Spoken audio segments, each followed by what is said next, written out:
तुषार, तुम यहाँ कैसे? अरे तुम इतना शॉक क्यों हो रही हो? तुम्हें तो बल्कि खुश होना चाहिए ना कि तुम्हारा पति अपने ड्यूटी से वापस आया तुम्हें बर्थडे सरप्राइज देने के लिए। हाँ, बेबी एक गिलास पानी लाना। बेबी कौन है अंदर? टीवी देख रही थी मैं एक्चुअली। तुमने आने से पहले मुझे बताया भी नहीं, एक बार कॉल करके बता तो देते।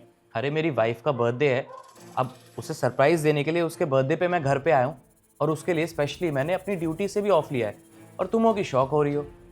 अच्छा हनी, वैसे एक बात बताओ, ये तुमने कैसे कपड़े पहने हुए हैं? ना तुम्हारी मांग में सिंदूर है, ना गले में मंगलसूत्र, ये कैसे ड्रेसअप हुई पड़ी हो तुम?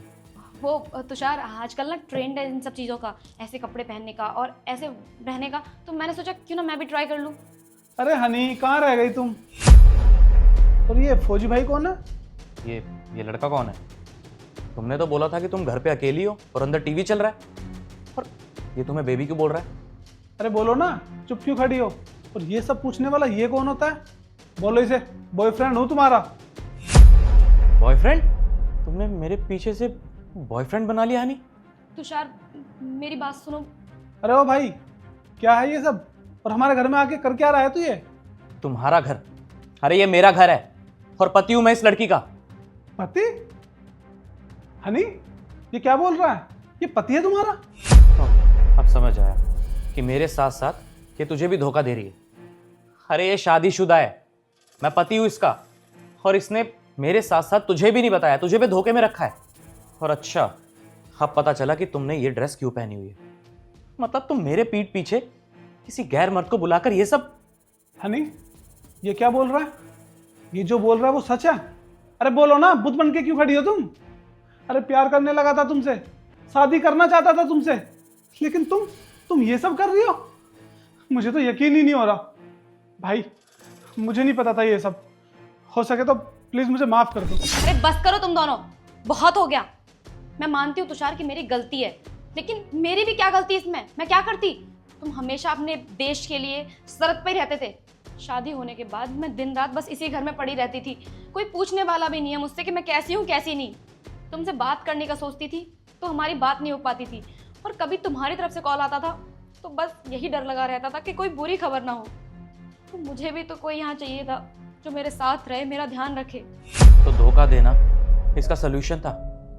अरे मुझे बोल देती, मैं ड्यूटी से ऑफ ले लेता, नौकरी छोड़ देता, लेकिन मुझे धोखा देने की क्या जरूरत थी? तुमने एक बार भी नहीं सोचा कि अगर ये सब सोसाइटी को पता चलेगा, फैमिली को पता चलेगा, तो क्या सोचेंगे वो? क्या इज्जत रह जाएगी हमारी और क्या इज्जत रह जाएगी तुम्हारी?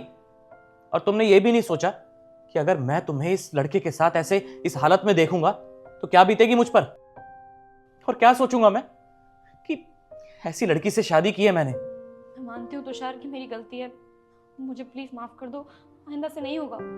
वो तुम्हें मुझे धोखा देने से पहले सोचना चाहिए था। अरे यार, मैं एक फौजी हूं, इस देश की रक्षा करता हूं, और यहाँ पे मेरा ही घर। तुम्हें पता है नहीं, एक फौजी के मन में ना हमेशा एक ही बात चलती रहती है कि कोई है उसके घर में जो उसका इंतजार कर रहा है।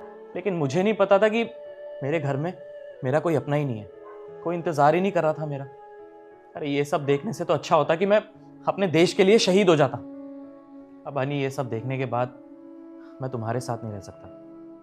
तो अच्छा है इसी में है कि तुम ये घर छोड़ के चली जाओ, और मेरी जिंदगी से भी। तुषार प्लीज एक बार मेरी बात तो सुनो।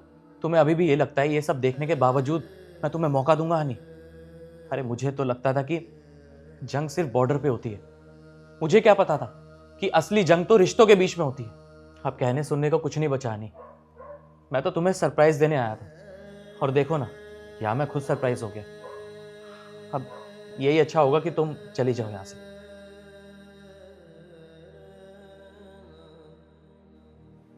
भाई प्लीज मुझे माफ कर दो, मुझसे बहुत बड़ी गलती हो गई है। हालांकि गलती जाने अनजाने में हुई है, लेकिन गलती तो हुई है ना। और वैसे भी मैं फौजियों की बहुत रेस्पेक्ट करता हूँ।